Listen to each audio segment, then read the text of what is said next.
Hey, I know it's been a long time since I put up a video and I kind of fell off the face of the earth there for a little bit. A lot happened right after I made my last video and just got kind of hectic there for a while and kind of confusing, and I'm getting ahead of myself.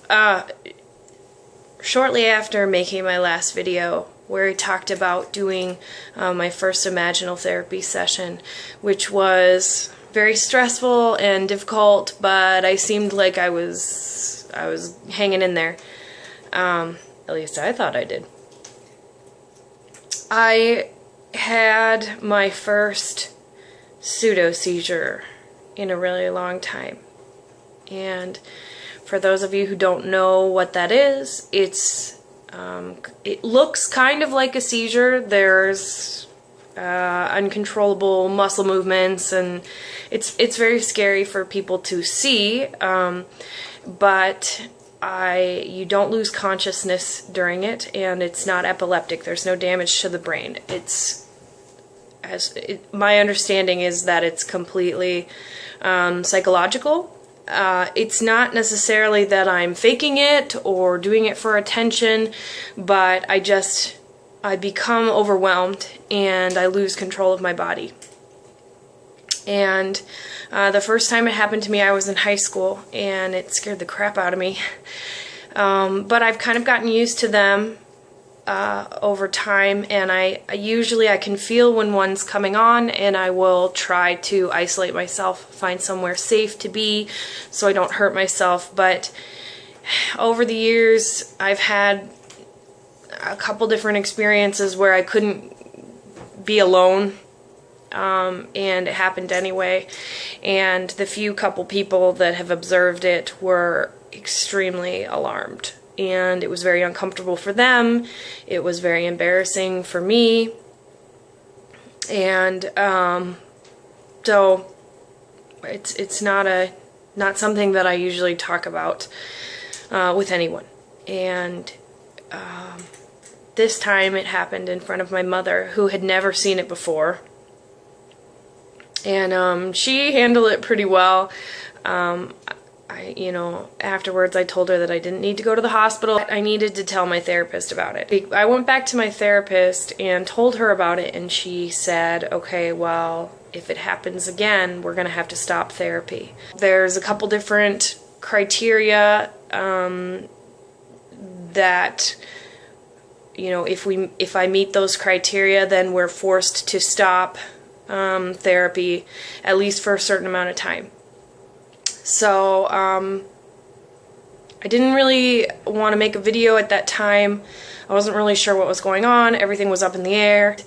That next week, sure enough, I had several more, and they were a lot worse. And I actually ended up having one where I was I was up against the wall, and I was hitting my head accidentally, and my mom and my sister had to come in and hold me down, which you're kind of not supposed to do, but they were trying to keep me away from the wall.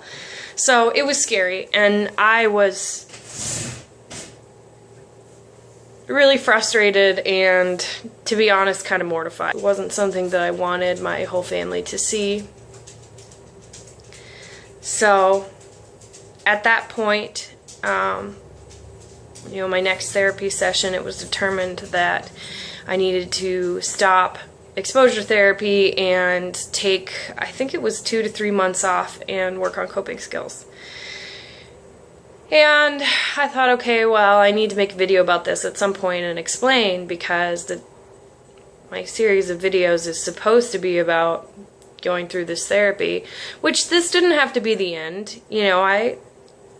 It's just part of the journey. I recently joined a PTSD support website and started talking to other people with PTSD, and it seems like that's not incredibly unusual, at least from talking to these people online. Stuff happens and you think you're ready, and then you're not so ready, and other things get in the way. You know, when you have a disorder where you are so at the mercy of outside forces like triggers and at the mercy of your own fight or flight reflex, which is out of control, it can complicate things. You know, you're doing well in therapy, and then all of a sudden things, you know, other things outside of your control go bad, and suddenly it's a lot harder to just go through therapy like you were trying to do. So, and that's not necessarily the situation here. I think that, I mean, I guess I'm not really sure what happened there exactly. But, you know, it was a minor setback. Or so I thought. It is a minor setback. I'm still committed to beating PTSD. I'm still committed to having not a normal life, but having a victorious life. I'm committed to accomplishing what I want to accomplish in my life. And having a life. I don't want to look back on my life and think, wow, I didn't really do anything. The whole story of my life was PTSD. And that's how it feels right now. It feels like most of my life is just fighting this. And that really, really pisses me off, to be honest. I'm in a place right now where I'm extremely frustrated and really down, and trying to fight it, trying really, really, really hard to have the right attitude, but I'm just frustrated. Really frustrated. It was my birthday yesterday and I turned 27. And 27 years of being broken, and that's it. That's all I see my life as. What bothers me, I think, kind of the most is that there are other people out there who are able to do things with their life even despite illness or injury or disability. And I just don't see myself as succeeding at that at this time. I just, you know, my life is consumed with what's wrong with me and not with helping other people. And it makes me feel inferior, I guess. Like a bad person. Like I'm not noble or awesome enough to rise above.